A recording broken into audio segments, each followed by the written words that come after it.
రాష్ట్రంలో పోలీసు వ్యవస్థను పటిష్టం చేసేందుకు తెలంగాణ ప్రభుత్వం ఒక నిర్ణయం తీసుకుంది. తెలంగాణ వ్యాప్తంగా 100 పోలీస్ స్టేషన్లు ఏర్పాటు చేసేందుకు సిద్ధమైంది. ఇందులో ట్రాఫిక్ పోలీస్ స్టేషన్లతో పాటు మహిళా పిఎస్లు కూడా ఉండబోతున్నాయి. గంజాయి డ్రగ్స్ స్మగ్లర్లపై ఉక్కుపాదం మోపేలా ఏపీ ప్రభుత్వం చర్యలు తీసుకుంటుంది. వీరిపై పిఐటి, ఎన్డీపీఎస్ చట్టాలు మోపి 1 year వరకు జైలు శిక్ష పడేలాగా చర్యలు తీసుకుంటుంది. జిల్లాల వారీగా గంజాయి డ్రగ్స్ స్మగ్లర్ల జాబితాను రెడీ చేస్తున్నారు. ఇకపై ఈ కేసులపై అరెస్ట్ అయ్యాక జైలుకు వెళ్లి మళ్లీ బెయిల్ మీద బయటకు వచ్చి తిరిగి నేరాలకు పాల్పడే వారికి ఇక చెక్ పెట్టినట్టే. వీరిక 1 year వరకు బయటికి రాకుండా ఉండేందుకు వీరు ప్లాన్ చేస్తున్నారు. పోసాని కృష్ణమురళికి 14 రోజుల రిమాండ్ విధించింది. దీంతో అతన్ని కొద్దిసేపటి క్రితమే రాజంపేట సబ్ జైలుకు తరలించడం జరిగింది.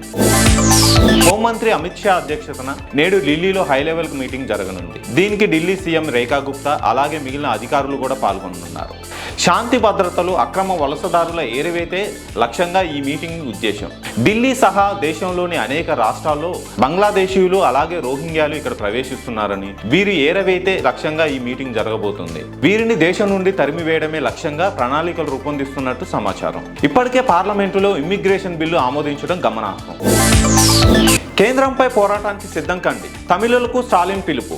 3 భాషల పాలసీ, నియోజకవర్గాల పునర్విభజన. ఈ విషయంపై కేంద్రంపై తమిళనాడు ప్రభుత్వం యుద్ధం ప్రకటించింది. ఈ పోరాటానికి తమిళులు సంఘీభావం ప్రకటించాలని తమిళనాడు సీఎం ఒక వీడియో రూపంలో ప్రకటించారు. నేడు నేషనల్ సైన్స్ డే. 1928 ఫిబ్రవరి 28న భౌతిక శాస్త్ర పరిశోధనలు మలుపు తిప్పిన రామన్ ఎఫెక్ట్ ని కనుగొన్నారు. దీనికి గాను అతనికి నోబెల్ బహుమతి కూడా ఇచ్చారు.